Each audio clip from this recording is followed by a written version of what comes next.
रहमान रहीम। अस्सलाम वालेकुम दोस्तों, मैं हूं डॉक्टर सैयद साबर अली शाह आपकी खिदमत में।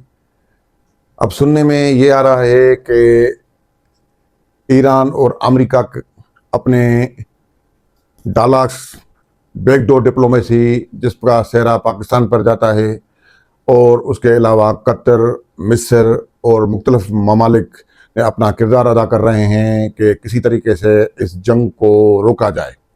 और अमेरिका ने उसमें संजीदगी, डोनाल्ड ट्रंप ने उसकी जितने भी जेडी वैंस है उन्होंने यहाँ पर संजीदगी दिखाई है कि हम अब हमला नहीं करेंगे। डोनाल्ड ट्रंप ने ऐलान कर दिया है कि अब हम हमला नहीं करेंगे जब तक कि हम डालाक्स हमारे कंप्लीट नहीं हो जाते। और उन्होंने कुछ न कुछ मेच्योरिटी का मुजाहरा किया है, क्योंकि ईरान मुख्तलिफ टाइम पर यह इल्ज़ाम लगाता रहा है कि डोनाल्ड ट्रंप जब हमारे डालाक चलते हैं तो ऐसे किस्म के बयानात, मुल्क खैज़ बयानात देते हैं जो ईरानी कौम के वक़ार के ख़िलाफ़ होते हैं।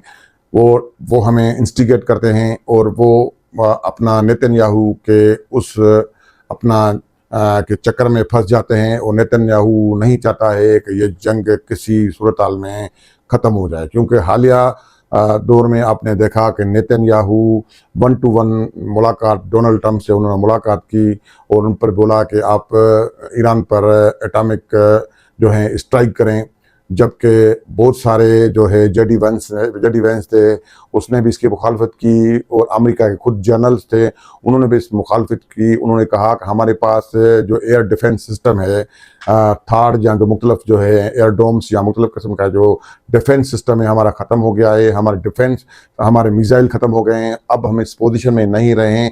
ईरान ने हमारी इतनी तबाही की है कि हम इस पोजीशन में नहीं रहे हैं कि हम ईरान से मज़ीद लड़ सकें। ईरान ने अपनी छोटे ड्रोन से, शायद ड्रोन से, उनके महंगे तरीन बिलियंस ऑफ रुपीज़ के उनके एयर डिफेंस सिस्टम और F-35 मुख्तलिफ किस्म के जो जहाज़ उनके गिराए हैं।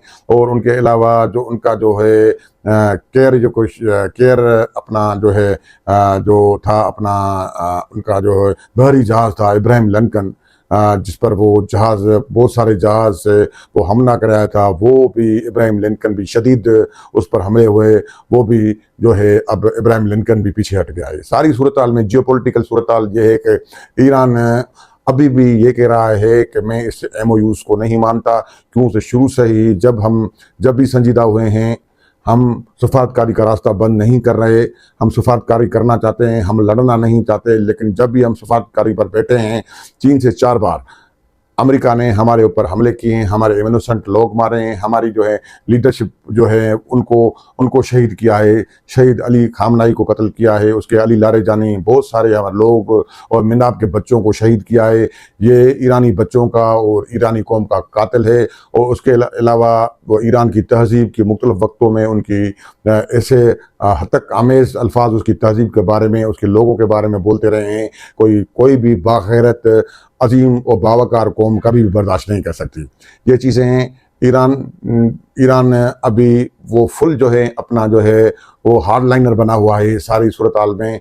अभी सूरत हाल ये डेवलप हुई है कि ईरान मज़ीद उसमें कुछ और पॉइंट हैं, क्योंकि ईरान अब ये समझ चुका है कि अमेरिका मुकम्मल तौर पर इस जंग में नाकाम गया है। अमेरिका को मुकम्मल तौर पर इस जंग में शिकस्त मिली है, क्योंकि ईरान समझता है लड़ने के सिवा उसके खिलाफ कोई ऑप्शन नहीं है। क्योंकि नाज़रीन आप देखें कि माजी में जब जो मुल्क न लड़े, जिसमें आपका मोमर कज़ाफ़ी है, जिसने अपना जो है एटॉमिक जो प्रोग्राम को इसको डीरोल किया, उसको ख़त्म किया, तो उसके ख़िलाफ़ जो सूरत हाल डेवलप हुई इंटरनेशनली, मोमर कज़ाफ़ी को साथ उसके टांगों में रस्से बांधकर उसको अपना लीबिया की गलियों में उसको फिराया गया। अमेरिका ने उसका क्या हशर किया। उसके बाद आगे चलते हैं, जो मुल्क इराक ईरान के ख़िलाफ़ 8 साल लगातार जंग की अमेरिका के कहने पर, उस सद्दाम हुसैन को अपने कॉलर से खींच के गटरों से निकाला, उनके खिलाफ मुकदमा बनाया और उनको बोला कि आप क्रिमिनल लोग हैं, आपने वार क्राइम किया है, इसलिए अमेरिका बादशाह आपको सज़ाए मौत देता है। ये सारी सूरत हाल अभी जो है अभी जो बहुत सारे बोलेवे के साथ या क्यूबा के साथ जो अमेरिका ने जो किया है वो भी आपके सामने है। वेनेजुएला के सदर को 5 मिनटों में अगवा करके उसको बांध के अमेरिका ले जाया जाता है। ये सारी सूरत-हाल, और यहाँ पर जितने भी हमारी अरब रियासतें हैं उन अरब रियासतों को ऐसे ब्लैकमेल करके बैठा हुआ है कि मैं आपको डिफेंस प्रोवाइड करूँगा, मैं आपको डिफेंस दूंगा, लेकिन सूरत-हाल ये है कि वहाँ का डिफेंस सिस्टम उठा के धड़ाधड़ अपना इसराइल को दे रहा है, वो इसराइल में इंस्टॉल करा है। जबकि दुबई, शारजा, मस्कत, कुवैत, कतर, वो उनकी सारी कुछ पोजीशन आप जानते हैं कि उनकी कितनी तबाही हुई है। तो उनकी सारी दुबई की, खासतौर पर कतर की, कुवैत की, बहरीन की बिल्कुल इकनॉमी बैठ गई। जितने भी अमेरिकी बेसेस हैं वो तबाह हो चुके हैं। अमेरिका बिल्कुल पूरे मिडल ईस्ट में अंधा हो चुका है, क्योंकि उनके पास जो है एयर डिफेंस सिस्टम था वो मुकम्मल तौर पर तबाह हो चुका है। मसला ये है कि अभी दुम दबा के भागने के अलावा और कोई चारा नहीं है।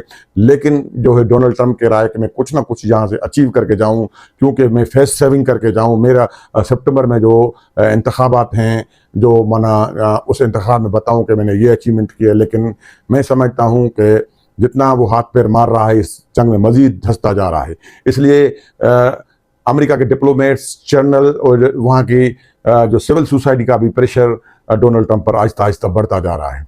और अब खुद डोनाल्ड ट्रंप को ये जंग बहुत ईरान अपने सस्ते हथियारों से इनके बिलियंस ऑफ रुपीस के ड्रोन्स को और जहाज़ों को निशाना बना रहा है, अच्छे तरीके से निशाना बना रहा है। और हर एक टारगेट उसका सही और एग्जैक्ट लोकेशन पर, एग्जैक्ट उसके बेसिस पर उनकी ज़्यादातर क्यूलिटीज़ हो रही हैं। जबकि अमेरिका ये इल्ज़ाम लगा रहा है कि ये जो इनको लॉजिस्टिक या जो इसको एयर स्पेस जो है, इसको बिल्कुल एक्यूरेट टारगेट्स, जो इंफॉर्मेशन, जीपीएस सिस्टम, वो उसको चाइना या रशिया उसको प्रोवाइड कर रहे हैं, उसको हथियार भी दे रहे हैं, सब चीज़ कर रहे हैं। तो देखते हैं नाज़रीन कि अभी चाइना का भी तेल जो है, जो उन्होंने अपनी जो है ब्लॉकेट जो थी अमेरिका की, चाइना का भी तेल बंद करने की ये धमकियां दे रहे हैं। चाइना देखते हैं कितना बर्दाश्त करता है। और रशिया, क्योंकि रशिया यूक्रेन को मुकम्मली तौर पर जो है अमेरिका सपोर्ट करता है, और यूक्रेन जो है इसके लिए, रशिया के लिए मैग्रेन एक सर दर्द बना हुआ है, क्योंकि मुकम्मल तौर पर यूक्रेन जो है रशिया को इंस्टेबिलिटी, उनको मिलिट्री टारगेट्स को निशाना बना रहा है। अब क्या रशिया या चाइना ईरान को जो ये चाहता है अमेरिका डिस्टेबलाइज करना, रशिया चाइना ईरान को डिस्टेबलाइज करने देंगे या नहीं देंगे? मुझे लगता है, यहाँ बहुत से मुबसर कहते हैं कि ये खुद नहीं चाहेंगे कि अमेरिका बादशाह यहाँ आकर बैठ जाए, क्योंकि ईरान वाहिद मुल्क है जिसने अमेरिका के नाक में दम कर दिया। ये सारी सूरत-हाल है, अभी डायलॉग चल रहे हैं। होपफुली ये उम्मीद की जाती है कि कहीं ना कहीं, क्योंकि ईरान ने भी खुद अपना जो है डायलॉग शुरू कर दिए हैं। ईरान की जो क़यादत है वो भी संजीदा नज़र आ रही है इन सारी सूरत-हाल में। देखते हैं तो आगे जाकर सूरत-हाल क्या डेवलप होती है। अभी अपने दोस्त को इज्जत दीजिए, इजाज़त। अल्लाह हाफ़िज़। अगर आपको मेरा ये व्लॉग पसंद आया हो तो शेयर करें, लाइक करें और अपने कमेंट से ज़रूर आगाह कीजिए। अल्लाह हाफ़िज़। Thank you.